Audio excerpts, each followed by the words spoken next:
Hello guys, welcome back to my channel Debdas lifestyle blog. আশা করি তোমরা সবাই খুব ভালো আছো আর আমিও খুব ভালো আছি। তো চলে এসেছে একটা ইন্টারেস্টিং ব্লগ নিয়ে। আজ হচ্ছে 27শে ডিসেম্বর বুধবার, এখন বাজে হচ্ছে সন্ধ্যা 6টা বাজতে এখন 10 মিনিটের মতো বাকি।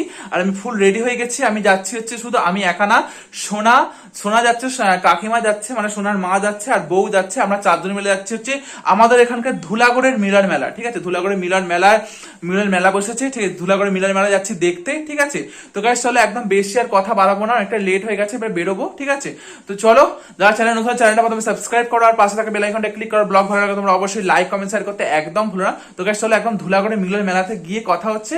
তো গাইস চলো, বেশি না কথা বাড়িয়ে আজকের ইন্টারেস্টিং ব্লগটা শুরু করে দিতে চলো, লেটস গো।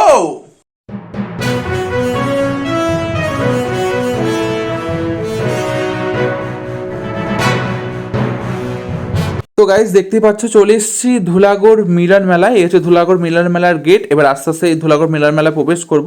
প্রথমে বলে দিই, এই মেলাটা শুরু হয়েছে হচ্ছে তোমার 2023 ডিসেম্বর মাসের 20 তারিখে। ঠিক আছে, আর এই মেলাটা থাকবে হচ্ছে 2024 জানুয়ারি মাসের 10 তারিখ পর্যন্ত। দেখতে পাচ্ছ এখানে কাকিমা, বললাম না, কাকিমা এসছে, বউ এসছে, সোনা এসছে। আমরা আস্তে আস্তে মেলার মধ্যে প্রবেশ করছি। ঠিক আছে, তো তোমাদেরকে বলে দিলাম মেলা কতদিন থাকবে। ঠিক আছে, অবশ্যই তোমরা একবার হলেও ঘুরে যাও। কিন্তু তোমাদেরকে বলবো, এই ধুলাগড় মিলন মেলা অতটা জমজমাটি হয়নি, অতটা দোকানপাট অতটা কিছু বসেনি।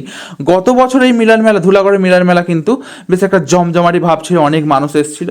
কিন্তু আমরা যেহেতু মানে শুক্রবার করে গেছিলাম, মানে সরি, হ্যাঁ শুক্রবার করে গেছিলাম, তাই অতটা ভিড় হয়নি মনে হচ্ছে। যে কি শনিবার রবিবার হয়তো ভিড় হয়, ছুটির দিন হয়তো ভিড় হতেই পারে। আর তোমাদেরকে বলে দিই এই মেলায় কী কী দোকানপাট বসেছে। এক নম্বর হচ্ছে ঘর সাজানোর জিনিস, তোমরা দেখতেই পাচ্ছ এখানে ফুলদানি থেকে শুরু করে টব, তারপরে বিভিন্ন ঘর সাজানোর জিনিসপত্র বসেছে। তার সাথে হচ্ছে হরেক মাল, মেলাতে হরেক মাল থাকবেই। এখানে হরেক মাল শুরু হচ্ছে 10 টাকা থেকে। ঠিক আছে, আর ঠিক ঘর সাজানোর জিনিসের পরেই হচ্ছে রাইডস। ঠিক আছে, রাইডসের মধ্যে বসেছে হচ্ছে তোমার ট্রেন। ঠিক আছে, ড্র্যাগন ট্রেন বসেছে, আর বসেছে মিকি মাউস, একটা জাম্পিং, আর একটা হচ্ছে বাচ্চাদের জন্য গাড়ির খেলনা। এই ট্রেনে তোমরা বাচ্চা বড় দুজনেই বসতে পারবে। এই ট্রেনেতে বসার জন্য 50 টাকা করে টিকিট কাটতে হচ্ছে। ঠিক আছে, তো আর জাম্পিং আর বাচ্চাদের জন্য এই গাড়ির দোলনাটা, এই হচ্ছে ব্যাপার। এখন তারপরে বলে দিই, এই ট্রেনটায় আরও মানে সরি, আর এই মেলাটায় আরও দোকান, হরেক মাল তোমাদেরকে বললাম। তার সাথে বসেছে হচ্ছে তোমার বা মেয়েদের সাজগোজের জিনিসপত্র, বাচ্চাদের খেলাধুলা, এই সব নিয়েই মেলাটা হয়েছে। ঠিক আছে, আর দেখতে পাচ্ছ এখানে সোনা এবং কাকিমা। সোনা যেহেতু একা চাপতে পারে না, অনেকটাই বাচ্চা, ওই জন্য কাকিমা ওর সাথে উঠেছে। ট্রেনটা কিন্তু 50 টাকার বিনিময়ে অনেকটাই, মানে 30 পাকের মতো ঘুরিয়েছে। ঠিক আছে, 30 পাকের পরও ঘোরাচ্ছিল। কাকিমা লাস্টে অধৈর্য হয়ে গেছে, অধৈর্য হয়ে গিয়ে বলছে এবার তুমি থামাও, নাহলে ওরা ঘুরিয়ে যেত। দেখতে পাচ্ছ কাকিমা বলার পরে কিন্তু ট্রেনটা থামে। যেহেতু মেলাটা অনেকটাই ফাঁকা, ওরা কি করবে, ওরা ট্রেন নিয়ে ঘুরিয়ে যাচ্ছে। ট্রেন যেহেতু প্ল্যাটফর্মে এসে উপস্থিত, ধুলাগড় মিলন মেলা প্ল্যাটফর্মে এসে উপস্থিত হয়েছে। আর যে কজন যাত্রী ছিল নেমে পড়েছে স্টপেজে, আবার যে কজন যাত্রী উঠবে ট্রেনে, আবার তারা উঠে প্ল্যাটফর্মে চলে গেছে। দেখতে পাচ্ছি ট্রেন যেহেতু চলে এসছে। আর দেখো সোনা এখান থেকে বলছো আমি একা একা নামবে, দেখো ও একা আস্তে আস্তে সুন্দর নামছে। এই বাচ্চাদেরকে মেলায় নিয়ে গেলে এই হচ্ছে মজা। আর একটা এই মেলাতে হচ্ছে চিলড্রেন পার্ক, এটাকে খুব সুন্দর আমার লেগেছে। চিলড্রেন পার্কটা আমার খুব ভালো লেগেছে। চিলড্রেন পার্কে 1 থেকে 10 বছরের মধ্যে বাচ্চারা এই চিলড্রেন পার্কে 50 টাকার বিনিময়ে যে যতক্ষণ খেলতে পারবে ততক্ষণ খেলতে পারবে। দেখতে পাচ্ছ প্লাস্টিকের বলে পুরো ভর্তি, প্লাস্টিকের বলের পাহাড়। আর সোনা যেতে পারছিল না, প্লাস্টিকের বল টপ করে যার জন্য ওই কাকুটা হাত ধরে নিয়ে যাচ্ছে। আর এই কাকুটা কি করছে বলো তো, যেসব বাচ্চারা ওই বলের মধ্যে শুয়ে পড়ছে তাদেরকে ওই লাঠিটা দিয়ে বলগুলো তার গায়ের মধ্যে চাপা দিয়ে দিচ্ছে। খুব ভালো লাগে, বাচ্চাগুলো এত আনন্দ করছে না, কি বলবো, এত ভালো লাগছে। যাই হোক, দেখো সোনা এখন স্লিপ কাটবে। আর দেখো ওই দেখো বাচ্চাদের এইসব জিনিসগুলো দেখতেই খুবই ভালো লাগে। সোনা এখন স্লিপ কাটবে, দেখতেই পাচ্ছ, দেখো ওই দেখো স্লিপ কাটছে। আমার এই চিলড্রেন পার্কটা আমার খুব ভালো। মেলায় যদি কিছু ভালো লেগে থাকে তাহলে এই চিলড্রেন পার্কটা আমার খুব ভালো লেগেছে। চিলড্রেন পার্ক তারপরে হচ্ছে আরও আর বলি, তারপরে বলি কী কী আছে মেলাতে। মেলাতে আছে হচ্ছে তোমার হাঁড়ি কুড়ি হাতা খুন্তি, রান্নাঘর সাজানোর জিনিসপত্র আছে, ঠিক আছে, এবং ঘর সাজানোর জিনিসপত্র আছে।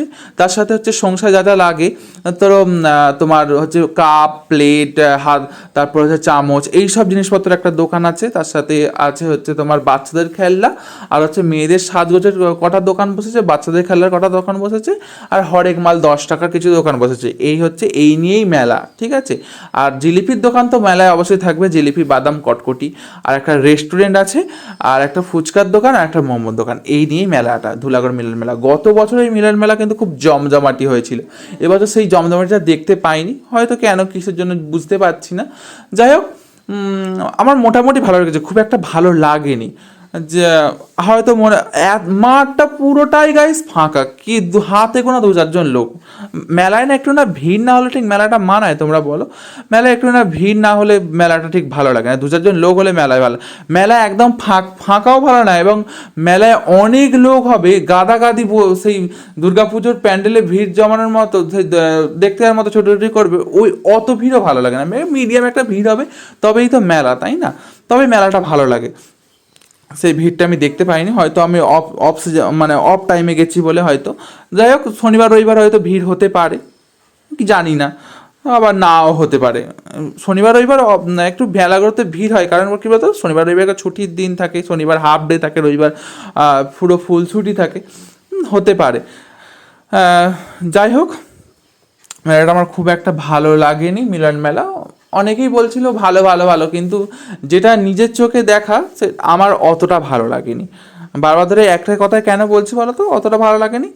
কেন, দোকানপাটগুলো সেই লোকগুলো ঝিমিয়ে বসে আছে, লোক নেই তো ওরাও কী করবে? দেখতে পাচ্ছ এখানে বললাম তোমাদের হাঁড়ি কুড়ি হাতা খুন্তি, তারপর বেগুন পোড়ানো সব স্টিক, এই সব টিকগুলো বিক্রি হচ্ছিলো। তারপরে দেখতেই পাচ্ছ মেয়েদের সাজগোজের জিনিসের একটা দোকান বসেছে, তার সাথে বাচ্চাদের খেলনা, বাচ্চাদের বেলুন, এই সব জিনিসগুলোই বসেছে। খুব একটা আহামরি কিছু দোকান বসেনি। যেটা উলুবেড়িয়া রাসের মেলা দেখতে তোমাদেরকে দেখালাম, কত দোকান বসেছে, কত দোকানপাট, কত খাবারের দোকান, ওখানে এত কিছু নেই, ঠিক আছে। তো একটাই শুধু রেস্টুরেন্ট ছিল, যেটা হচ্ছে নাম ছিল ভোলানাথ রেস্টুরেন্ট। তোমরা এটা দেখতেই পাবে, দেখো আস্তে আস্তে দেখতেই পাবে, দেখতে পাচ্ছ এখানে। আর তোমার বাচ্চাদের সাজার জিনিসের এত দাম, বাপরে, বাচ্চাদের সাজার জিনিসের প্রচুর দাম। একটা ক্লিপ কাকিমা দর করছিল, যে সাইড যে ক্লিপগুলো হয়, একটা পিস হচ্ছে 15 টাকা। বাপরে, এত দাম মেলাতে হয় না, মেলায় সচরাচর কমই দাম হয় একটু, আমি যেটা ভাবি। দেখতে পাচ্ছ এখানে কাপ প্লেট, কাঁচের কাপ, কড়ির কাপ, গ্লাস, তারপর থালা, তারপরে হচ্ছে প্লেট, এই সব জিনিসগুলো বসে। এই কাপ প্লেটের দোকান ছিল দুটো, হাতে গোনা দুটো দোকান। আর তোমার ওই হাঁড়ি কুড়ির দোকান ছিল একটা, এর চেয়ে বেশি কিছু ছিল না। এই হচ্ছে ব্যাপার। এই দেখো এখানে বাচ্চাদের খেলনা জিনিসপত্র বসেছে, আর এখানে হরেক মাল 10 টাকা, রুমাল থেকে শুরু করে চামচ, বিভিন্ন ধরনের জিনিস, হরেক মাল বুঝতেই পারছো, হরেক রকমের মাল। হরেক মালের দোকান কিন্তু অনেকগুলো ছিল, হরেক মালের দোকান অনেকগুলো ছিল। বাচ্চাদের খেলনার দোকান অল্প ছিল, আর ওই কাপ প্লেটের দোকানগুলো অল্প অল্প ছিল। দেখতে পাচ্ছি, তোমাদের বললাম একটা রেস্টুরেন্ট। দেখো মেলাটা এতটাই ফাঁকা, রেস্টুরেন্টে কোনো লোক নেই, রেস্টুরেন্টের যারা লোকগুলো তারা ওই বসেই আছে। এটা ভোলানাথ রেস্টুরেন্ট ছিল, আর এখান থেকে একটা মোমোর দোকান আছে, ঠিক আছে। ভোলানাথ রেস্টুরেন্টের একটা মোমোর দোকান আছে পাশেই, ওখান থেকে কেউ তোমরা মোমো খাবে না, বারবার ধরে বারণ করছে ওখানে মোমো খাবে না। মোমোর ভেতরে আমরা একটা চিকেন মোমো নিয়েছিলাম, চিকেন মোমোর ভেতরে কোনো পুরি ছিল না, কোনো কিছুই দেয়নি, জাস্ট কোনো কিছুই দেয়নি। আর স্যুপটাও অতটা ভালো টেস্ট ছিল না, ঠিক আছে, স্যুপটাও টেস্ট ছিল না। এই হচ্ছে ব্যাপার। এইসব ওখান থেকে মোমো একদম তোমরা কিনবে না। চিকেন মোমো যদি কেনো তাহলে ভেতরে কোনো পুরি দেবে না, শুধু ওই ময়দা সেদ্ধটা তোমাদেরকে দিয়ে দেবে, যেই জন্য আর কিছুই দেবে না তোমাদেরকে। ভাজা হচ্ছে ব্যাপার। এই মেলা যেটা, এটা মেইন জিনিস, ঠিক আছে। মেলা বসবে আর জিলিপি থাকবে না বা বাদাম থাকবে না, এটা কখনো না। আর দেখতেই পাচ্ছ গাইস, মেলার মাঠটা দেখো, এত বড় মাঠ তো যেন লোক যেন চোখেই আসছে না। দেখো কত বেশি মেলার মধ্যে সাইকেল নিয়ে করছে। এই দেখো এই মোমোর দোকানটা একদমই ভালো না, মোমোর টেস্টও ভালো না, মোমোর ভেতরে পুরো দিচ্ছে না, ঝাপ করে খালি মুড়ে মারে দিয়ে দিচ্ছে। কিন্তু এখানে 60 টাকা মানে একটা প্লেট মোমো 60 টাকা করে দাম নিচ্ছে, একদমই ভালো না। তো গাইস আমাদের এখানে মোমো খাওয়াটা কম। গাইস চলো, আমাদের মোমো খাওয়া দাওয়া কমপ্লিট, আর মেলায় তেমন কিছু ঘোরার কিছু নেই। এবার আমরা আস্তে আস্তে গুটি গুটি পায়ে এবার আমরা মেলা থেকে বিদায় নেব। তো গাইস চলো, আমি এখানে ব্লগটা চারিদিকটা ভালো করে দেখে নাও একবার, ঠিক আছে? চলো আমি এখানে ব্লগটা শেষ করছি। যদি তোমাদের ব্লগটা ভালো লাগে তো অবশ্যই লাইক কমেন্ট শেয়ার অ্যান্ড অবশ্যই করে তোমরা সাবস্ক্রাইব করতে একদম ভুলবে না। তো সাবস্ক্রাইব করলে হবে না, পাশে থাকা বেল আইকনটা ক্লিক করবে, অল অপশানে ক্লিক করবে। তো গাইস চলো, দেখা হচ্ছে নতুন একটা দিনে। টাটা।